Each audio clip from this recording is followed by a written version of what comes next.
Welcome to Key Conversations, where you get to connect with the best of the music business, unlocking the secrets to exploding your music career, presented by In the Key of Success. I'm your host, Cheryl B. Engelhardt. The conversations you're about to hear are between our special guest and participants of my MX4 course, the Marketing and Branding, Money-Making, Mentorship Mastermind for Musicians. They are singers, songwriters, composers, producers, and artists just like you, asking their burning questions of our experts while transforming their careers over 6 weeks. If you think this could be you, check out mx4course.com to schedule a free half-hour coaching call with me to see if we'd be a good fit. So, let's get started.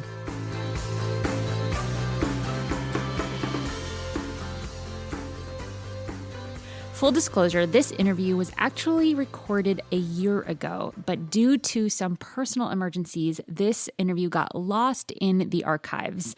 So I am bringing it back. It is such a great interview with a very special human being doing a lot of cool stuff with his band, and this is just needs to be heard. A second issue was that for some reason this day, we had some major technical issues with the sound quality. So I hope you're able to hear through the not up to par sound quality and really enjoy this interview. So thank you for the disclaimer, and I hope you enjoy it.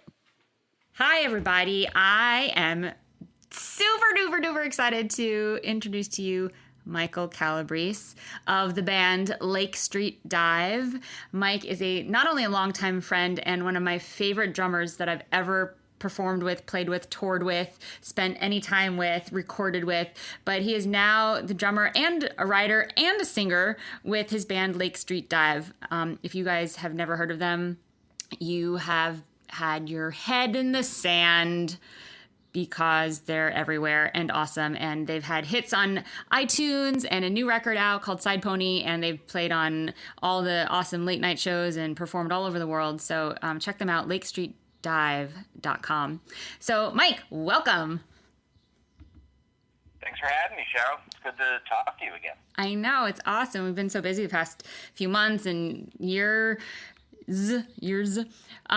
So we've got some singer-songwriters and artists and touring artists on the call here, and we definitely all have questions for you, but I just wanted to start it off by asking you some of the highlights that got you and the band to where you are today, highlights in your career, things that you look back as sort of the 3 milestones, so to speak.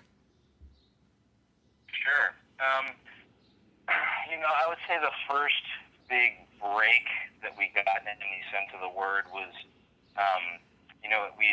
we had come out with an EP of most of the cover songs and shot a bunch of different videos for it of some of the tunes, including the one original on that EP, and decided that this one particular video that we did of our Jackson 5 cover of I Want You, the superior video, and we put it up on YouTube and tweeted about it, Facebooked about it, whatever. Didn't give it a second thought, and it sort of just sat there in the ether for a little bit, and we head up to Maine to do another full-length EP of originals, and don't have any cell phone service, and we're up there for about, a little over a week, and we get back into cell phone service, and we realize that Kevin Bacon had tweeted about the video, and for some reason it came across his feed, and so he retweeted it, and that led to somebody posting it on Reddit, and it made its way even to World Star Hip Hop, all these blogs and things like that, and it sort of took off, and then the video wound up reaching, over 1 million views in about a month, I think. So that was the first time we'd ever, been put on any sort of more than local attention, so attention across the country, and it was also the first time we experienced any sort of the true amazing monstrous power of social media that it can be sometimes, and so that was the first time. It was after that we started touring around the country, and people were showing up being like, "Oh, I saw the video, so I decided to buy tickets." "Oh, I saw the video," So that was the first time we saw a bump in a lot of our ticket sales, and had our first little string of sellouts and certain tiny markets, and that was really cool. And let me ask you, another one. how long have you guys? Yeah, go ahead. Yeah, how long have you guys been together before that video came out? Let's see. That happened late 2012, and we formed in May of 2004. Wow. So it's been about 12 years to this day. So at the time it was, my math isn't that good, 9 years. So we've been a band for a while, and we had just started, we had gotten a manager, and we had a booking agency, and we were on an indie label out of Northampton, Massachusetts. And we were just, we didn't know what was going to come next. Yeah, cool. Sorry to interrupt your flow there of your milestones and highlights. Yeah. So you 2 more milestones? Well, or anything else that pops in your. I know that was like a big turning point, that video going up on YouTube after 9 years of doing the indie thing. But since then, you guys have gotten a lot more press and everything. Anything else sort of stick out in your head? Yeah, I mean, one of the other big ones that sort of really teed us up to, reach where we are today was that a longtime friend of ours in the music community was doing some production work alongside T-Bone Burnett out in LA, and he just happened to show T-Bone, one of our tunes, and was like, yeah, these guys are my friends. And T-Bone, I guess, was into it, because the next thing we know, we're being asked to play a concert that he was producing. And the concert was, I don't know if anyone remembers the independent film Inside Llewyn Davis. It was written and directed by the Coen brothers. It came out a couple years ago. And it was about, the folk scene in New York in the 1960s, early 1960s, like pre-Dylan New York. And the Coen brothers wanted to put on a concert in New York City at Town Hall and invite a lot of the actors and musicians that had to do with both the movie and the soundtrack. And T-Bone, for some reason, asked us to be in it too. And he asked a lot of, Patti Smith was there. She's a sort of a legendary fixture of the New York music scene from that era.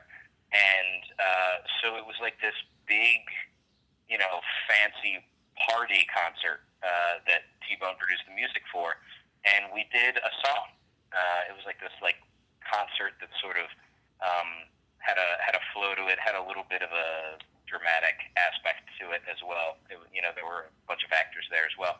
And we were super frightened to do it.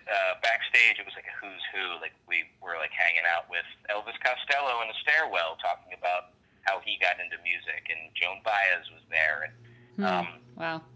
And so at a concert event like that, we learned quickly that there were going to be some pretty interesting people in the audience, and the first 5 rows were just, every major cable network's top actors, basically.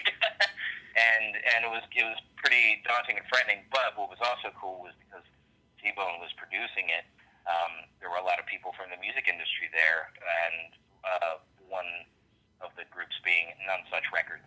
They were in the audience and saw us do our one song. And it was after that they had been in touch, and we started talking to them about possibly moving our operation up to a slightly bigger label. And that was the start of that friendship and business relationship with them. And we've been working with them to maybe 9 months or a year after that concert, and they put out our latest record, and they're a really awesome label that we're looking forward to working with well into the future. That is awesome. I love that. And your new record is called Side Pony, right? Yes, it's called Side Pony. Side Pony, which is a perfect segue into getting some questions from the MX4 participants here. I'm going to start with Lynn, who has a song named Side Pony. And I thought that was funny. So, Lynn, how are you? And do you have any questions for Mike? Gotta unmute and all that jazz. Nation. Oh. I have a band called Side Pony Nation. Oh, you have a band. I thought it was a song, Side Pony Nation. I have a song called Side Pony, which started the name of my band, Side Pony Nation, 10 years ago. And I did you guys because people were like, hey, look, this band has a song called Side Pony as well. And so I was like, oh my gosh, they're stealing my name. Yeah, obviously, there's no original thoughts. Yeah, I know, right? I think I ended up actually sharing you guys early on because I was like, I like them, they're cool. Yeah, so it's cool to see some side ponies out there. Yes, absolutely. Here and echo. I don't know. I guess I was interested in like the whole idea of signing with a label, and so you said you were with an indie label before, and I don't know how you managed that relationship and how you came about getting on the label in the first place. Like, was it something where they approached you, and did you have any advice for artists who are coming out with an album, an independent album, such as myself? Like, what would be the steps you would take to release right now in this environment? That's like a multiple really good question. Yeah. And I'm sort of, I've sort of learned about this process as I've done it, and I'm by no means an expert. I can relate how it happened for us, which you may be able to draw some conclusions from. But so the label we signed with originally are called Signature Sounds Records. They're outside of, or in Northampton, Massachusetts now. And they're a great label. They've been around for over 30 years. And it's run by this guy, Jim Olson, who has great ear for music, and he's just a super awesome guy. And his beat is basically, he doesn't sign an artist that he doesn't like,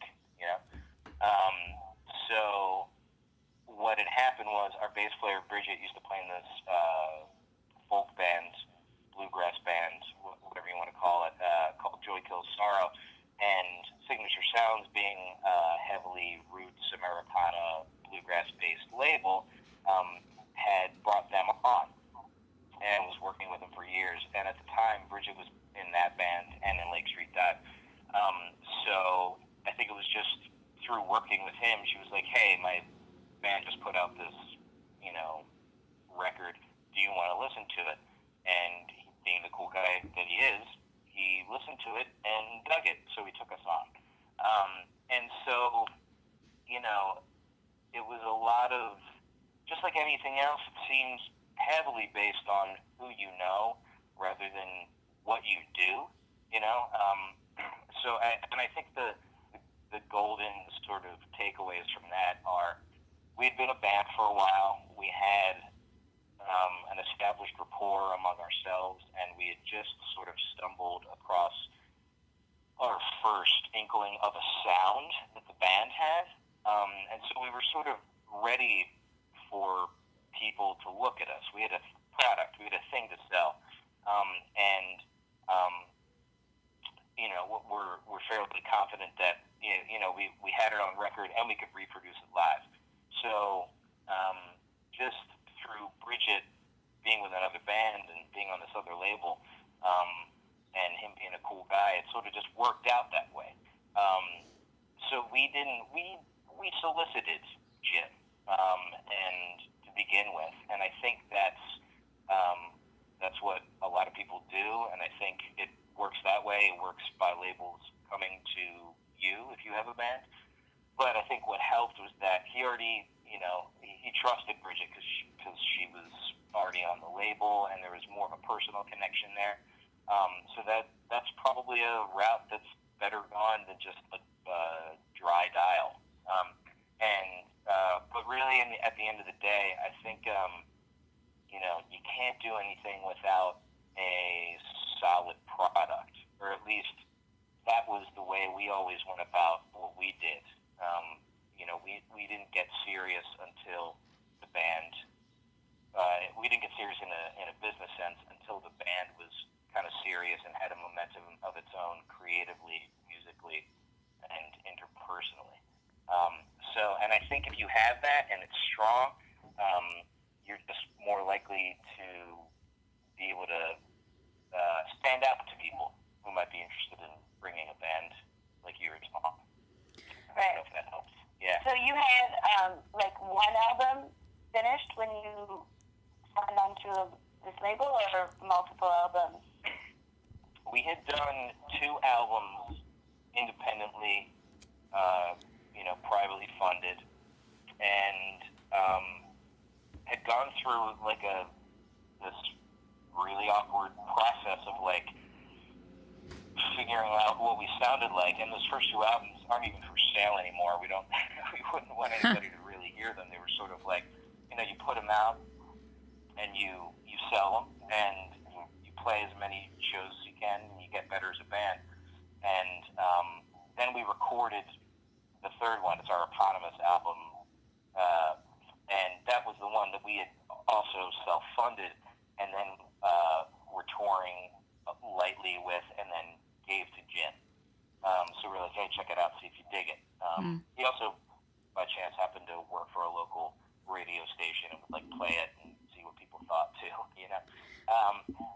But with those first 2 albums, when we weren't a good band at all, and didn't really have much of a direction, doing weird things like spending a bunch of money getting a CD sent out to radio stations to get played and see what the reaction was, and we didn't have a touring infrastructure to reap the benefits of that once we knew that people were listening to it. We were putting carts before the horse, and we didn't know what we were doing. But that is a very important phase in any band's life. Is just throwing stuff out there and getting weird and making a bunch of mistakes and being like, wow, that would be really discouraging if I didn't have 3 other people that I liked playing music with anyway. Yeah. So, we'll just keep doing this even though we lost $1,500 doing something that was stupid and useless or whatever. Yeah. So that was part of the growing pains, those first 2 albums. That's a great bunch of stuff, and great question, Lynn, to start this off, because it's that's one of the things we do in this course. I keep asking questions, but I feel like gives Jay's an opportunity. That's awesome. That's a great starting question. I mean, one of the things that we take on in this course is to really get clear on what you're selling, to whom are you selling it, and who are you, and what's clear. And that takes years sometimes to develop if you don't know that that's a thing that you need to have. So it's really cool that you figured out that stuff started to move once you guys knew who you were musically and who you were together as a band. So awesome. I'm going to I know Jace has to go soon, so I'm going to make sure that he gets his question. And if he has one, Jace, do you have a question for Mike? Sure. So my question's about, so you have all these ways that you, like the retweet by Kevin Bacon, getting people hear your music. What has been an effective tool for you to turn those people who counter your music in some various way, how to turn them into a fan for you? What's been effective? How to turn them into a fan? Wow. That's a good question. I'll have to think about that for a second. Turning people into fans, it's definitely not something that we ever tried to, create a method behind, or an analysis behind. It wasn't like we were, reading analytics on demographics and, who was buying what and things like this. I'd have to say that it's really important. So, okay, so we with the I Want You Back video, that got people out to shows. That was the first time we ever got large populations of people coming to shows, maybe selling them out. That was sort of our calling card. And what I think of that video as being was a catalyst. It got people up and out of their seats and onto their computers and getting a ticket and going to one of our shows. Now, imagine if somebody was like, I love that video. That video was so cool. I want to go see one of their shows. And they go to the show and the band isn't good. Or they have one song that they do well, but they don't do their other songs well, or they don't have much of a show. Or a lot of people thought we were a cover band. They were going to see a bunch of covers, and all of a sudden we have all this original music, So I think,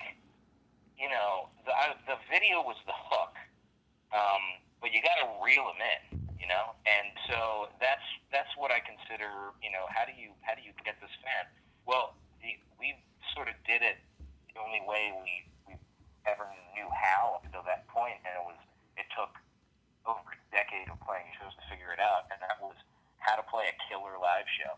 How to play a live show that not only reinforces that hook of the video that they watched, but expands on it. They're like, that people would come to a show and thought we were a folk band because that video in particular was done on a sidewalk and, a little snare drum, and it was acoustic with trumpet, but you come to a show and there's an electric guitar and there's a full drum kit and there's a acoustic bass going through an amp, and Rachel's, singing way crazier stuff than people saw in the videos. So we sort of, I think, got them with the video and then exceeded their expectations in the live show.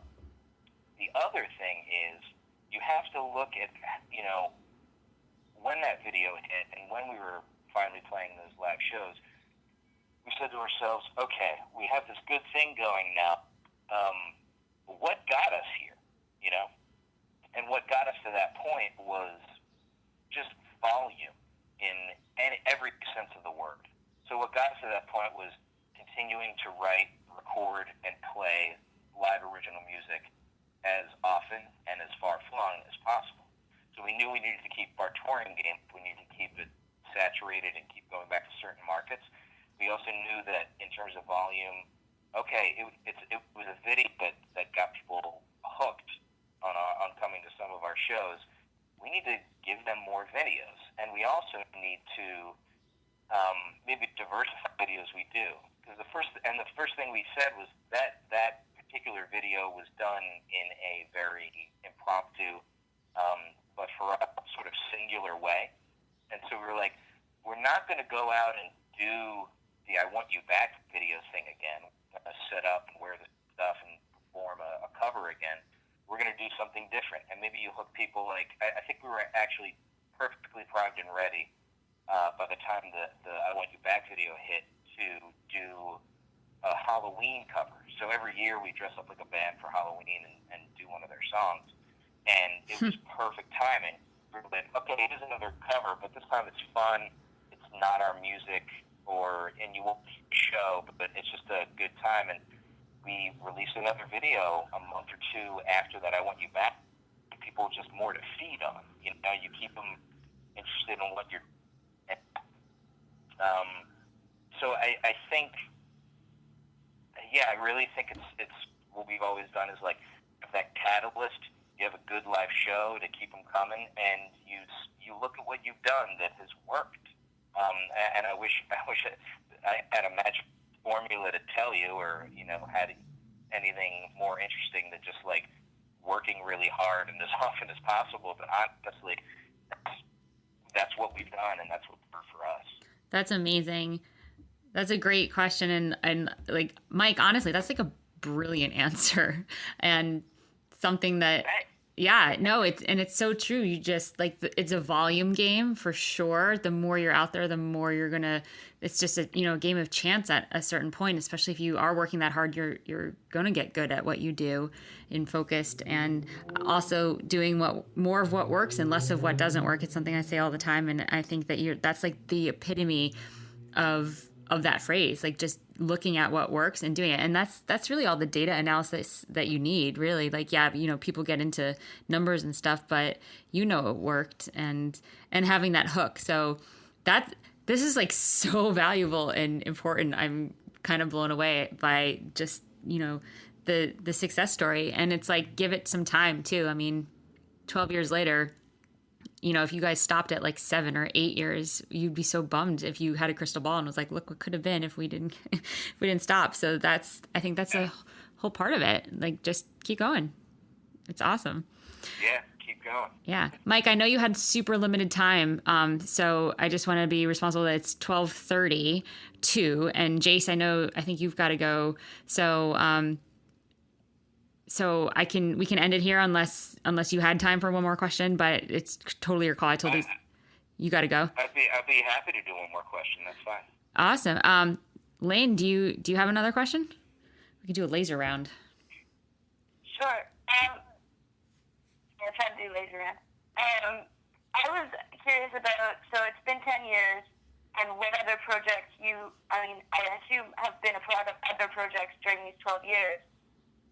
Right, or maybe not. I don't know. I'm wondering, like, what do you do when you're not doing Lake Street Drive? And I was also just wondering how you guys came up with the name, and if the band has changed members, or if it's always been the same core members in the band. Yeah. 3 questions. Yeah. Answer whichever one you want. So the name comes from the guy who founded the band. We call him. He originally played in the band only. Now he's trumpet and guitar. In the band, the school we went to. You're cutting in and out a little. Hey, Mike, can you start that over? You just cut in a little. You're back, but you just cut out. So the guy that started the band. Sure. Sorry. Yeah. Okay. So Lake Street Dive, the name comes from Mickey Duck, who's our trumpet and guitar player, and he's from Minneapolis area, and there is a Lake Street there that during the 60s, 70s, 80s was kind of seedy and a bed for lots of bars of ill repute that would have lots of drinking and dancing and local rock bands. So the idea, Mike was he's an imaginative McDuck or whatever you want to call him. He's a very imaginative guy, and he was a composition major. And so composition majors were always putting together bands to play music of their latest sort of, brainchild. So this particular one was some getting out of this sort of jazz tradition at the school we were studying that, being like, okay, the jazz band would play at a dive bar. And, so he named the band before we even played together. It was going to be a concept band. But the music that would be, whatever jazz played in a rock and roll bar was very terrible. It was a very, it was, I don't know if the idea is necessarily ill-conceived, but the execution was ill-conceived, and I don't think our hearts were necessarily behind it. So we decided to just stray and play more backbeats and write more, 3 or 4 chord songs rather than 17 chord songs. And so, and it is, to answer your question, it is the same 4 members that started 12 years ago.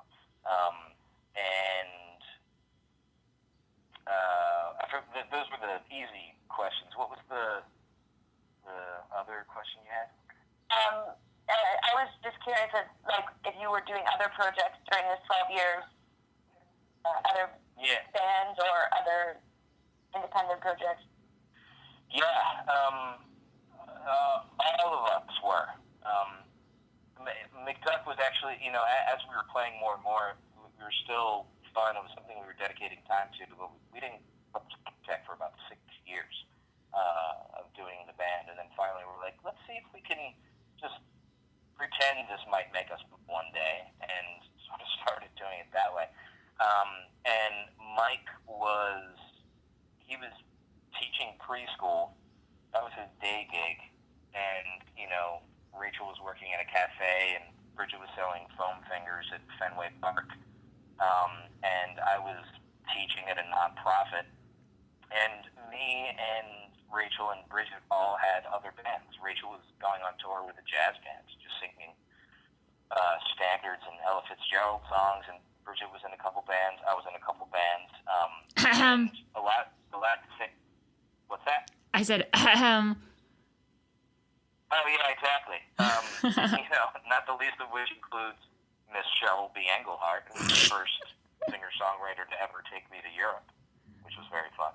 Nice. And so during that time, yeah, we had a lot of different projects. We had a lot of time. And we don't really have that much time anymore, but it is important to stay active outside of the band you're in, especially when you're working as much as we do, I think. If that's your thing, Bridget, actually, I saw her night in Boston playing a show with a random band that she was just playing pickup bass for, and also a side project of her own and a friend's that they've been working really hard at for a year or two. And she was like, even saying to me, she was like, okay, I do have other projects, but I need to start being at least more selective about these other projects, maybe, because the Lake Street Dive lifestyle is very intense. But at the same time, I have my little studio space at home. That's where I write music. Some songs don't ever become Lake Street Dive songs. They're going into a hat that might be a side project that I'm really interested in trying out. I have ideas constantly. I think it is important to have those side projects. Some of us still do, and as long as it doesn't burn you out too much, you can OD even on your passions. But they can, as long as you know how to balance them and you're honest with yourself, I think there's no harm in it. That's awesome. Mike, I know we're over time and you're moving and you're, juggling having meetings with Oprah and Colbert and, whatever. So, yeah, Lynn and Jace, thanks for your awesome questions that were not boring questions at all and super insightful answers from Mike. Everybody go check out Lake Street Dive, follow them on Twitter, do what you do when you find a band that you really want to get in with. They're just brilliant. I've seen them live so many times and I love them. And you guys are just great people. Mike, it's so great to see success happening to people that are totally deserving and just hard workers. So thanks for sharing all these nuggets with us. And there's, thousands of other musicians listening to this. So, or there will be by the time I post it and edit it. So thanks so much. Yeah, thanks for having me, Cheryl. And Jason, Lynn, nice to meet you guys, and good luck. Thanks for your questions.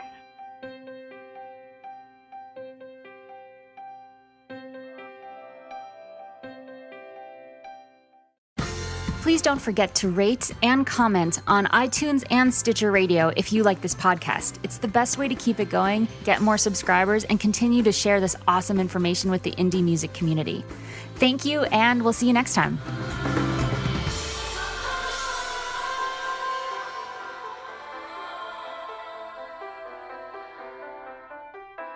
All of the music on this podcast was provided by yours truly. The theme song is called Inevitably, and it was written with Cameron Ernst and produced by Joey Auck. If you're interested to find out more about my own composing and songwriting projects, go to cbemusic.com.